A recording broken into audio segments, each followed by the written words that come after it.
अभी जो आपने हवन की सामग्री बताई, एक बात थोड़ा सा मैं समझ लेता हूँ। हम लोग देखते हैं बगलामुखी मंदिर की बहुत सारी ऐसी वीडियो फुटेजेस आती हैं, और आपके यहाँ भी हवन में हमने देखते हैं वीडियोस में, हवन करने का तरीका भी अलग है, आहुति चढ़ाने का तरीका भी अलग है। जैसे अभी हम बात कर रहे थे कि ऐसे चढ़ाया जाता है, हाँ, भवानी को हाँ, चढ़ाया जाता है, हाँ। लेकिन अगर हम कुछ फेंक के दे रहे हैं तो वो अस्वीकार है, वो क्योंकि वो हमें पसंद नहीं आएगा, तो वो नहीं क्यों पसंद होगा।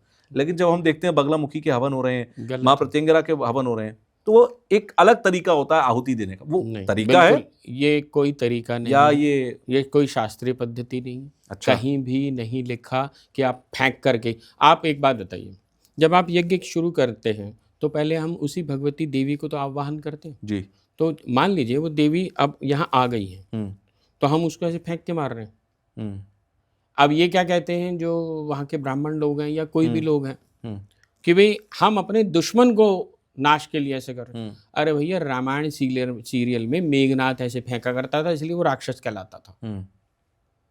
राम ने कहीं भी फेंका नहीं है, राम ने अर्पित करा है। लेकिन सामग्री को अर्पित करा जाता है, भाव को अर्पित करा जाता है चरणों में, रज, उसकी रज प्राप्त करने के लिए। भाव नहीं है ना। लेकिन कहते हैं कि ये तंत्र हवन इसलिए ऐसा किया जाता है। नहीं, गलत है। ऐसा बताओ मुझे कहाँ लिखा? सांख्यान तंत्र में लिखा या कौन से तंत्र में लिखा? कहीं नहीं लिखा। यदि भाव नहीं है तो तंत्र भी काम नहीं करेगा। भाव प्रथम है, भाव के साथ। क्योंकि आज तंत्र को भी गलत ढंग से, तंत्र मीन्स है मेरी भाषा में, तंत्र का मतलब है तनु विस्तारेति तंत्र। इस बॉडी के माध्यम से उस एनर्जी को आप एनहांस करके कुंडलिनी शक्ति या किसी भी शक्ति के रूप में आप जागृत करें और आप अपने स्वयं को पहचाने, हु एम आई, को हम, मैं ही ब्रह्म हूँ। महर्षि रमन ने यही बताया कि आप ही ब्रह्म हैं, आपने बस उसको जागृत करना है। इस संसार के प्रति यदि आप उदासीन हो जाएंगे तो आपका ब्रह्म जागृत हो जाएगा। यदि आप संसार के प्रति हैं, संसार को पाना कोई बुरी बात नहीं है, एक ना एक दिन अंततो गत्वा आप वहां उसमें मिल ही जाएंगे। रुचिनाम वैचित्र्या ऋचिकुटलाना पथजुषाम, जितनी भी नदियां हैं अंततो गत्वा सागर में एक दिन मिलती हैं। आप प्रयत्न करें अथवा तो ना करें, वो आपका हाथ खींच के ले जाएंगी। आप ही शिव हैं, आप शिव से प्रसन्न होकर आए हैं पुनः शिव बनने के लिए। इस शिवरात्रि पर यदि व्यक्ति सही मायने में समझता है तो उसको ये समझना चाहिए शिव कहीं बाहर नहीं है। आप देखिए, जब शिवलिंग के ऊपर जल चढ़ाते हैं जी, तो भाव कहाँ होता है? अंदर। जल कहाँ होता है? बाहर। बाहर की क्रिया है, भाव अंदर है। अगर हम उस भाव को जागृत कर पा रहे हैं तो शिव को प्राप्त कर पा रहे हैं। और अगर हम वो भाव ही नहीं है, अब बहुत सारी जो, मैंने तो महिलाओं को देखा मंदिर में खड़ी है और वो जल चढ़ा रही है, और बात क्या हो रही है? तेरी बहू कैसी है भाई? अरे 9वें महीने में चल रही है, अरे बच्चा ना हुआ तेरे, क्या हुआ? और जल चढ़ रहा है, या जहन में कुछ और चल रहा है इस तरह की, तो वो शिव को प्राप्त नहीं हो रहा।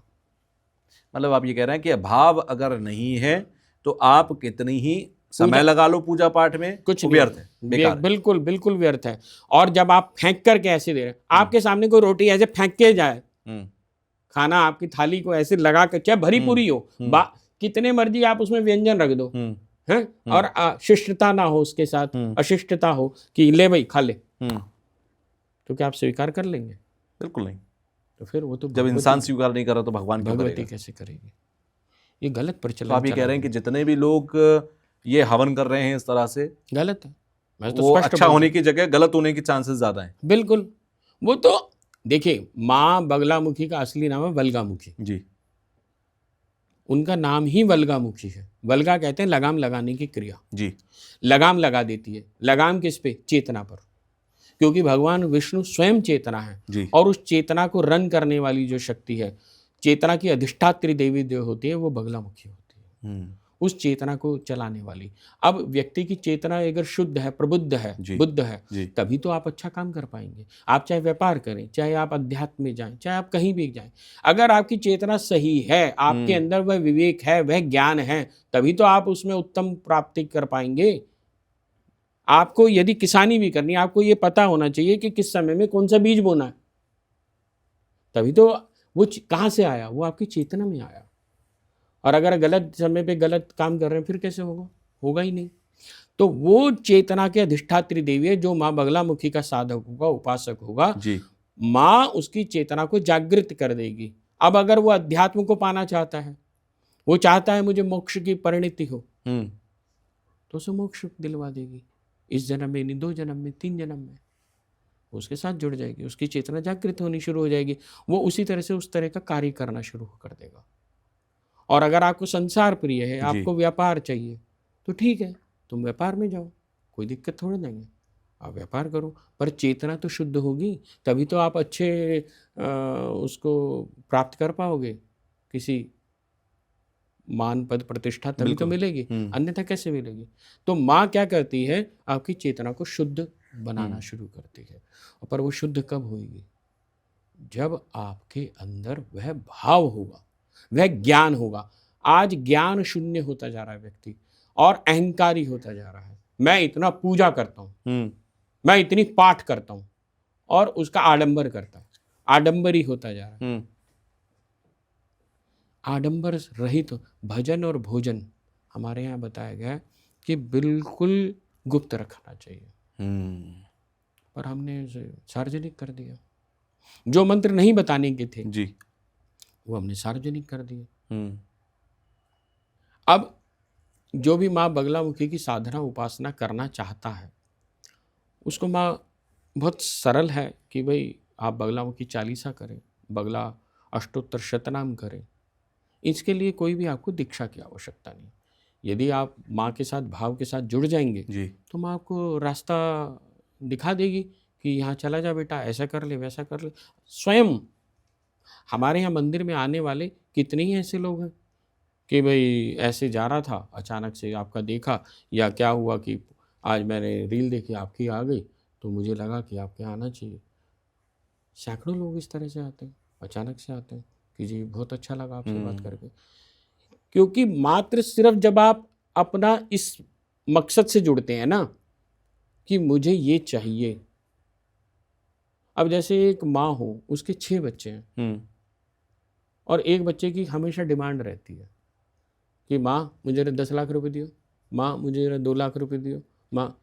अब जब वो घूम फिर के आएगा ना, वो जैसी आएगा तो माँ को समझ जाएगा आज ये कुछ पैसे, कुछ ना कुछ मांगने आ गया। और यदि तुम भाव में होगे तो तुम माँ के लिए कुछ लेके जाओगे। माँ ये मिठाई लाया हूँ, माँ तेरे लिए शॉल लाया हूँ, माँ तुझे सर्दी लग रही होगी, माँ तेरे लिए साड़ी लाया हूँ। ये भाव है। लेकिन एक बहुत बड़ी समस्या ये भी है कि हर आदमी किसी ना किसी चीज़ से परेशान है।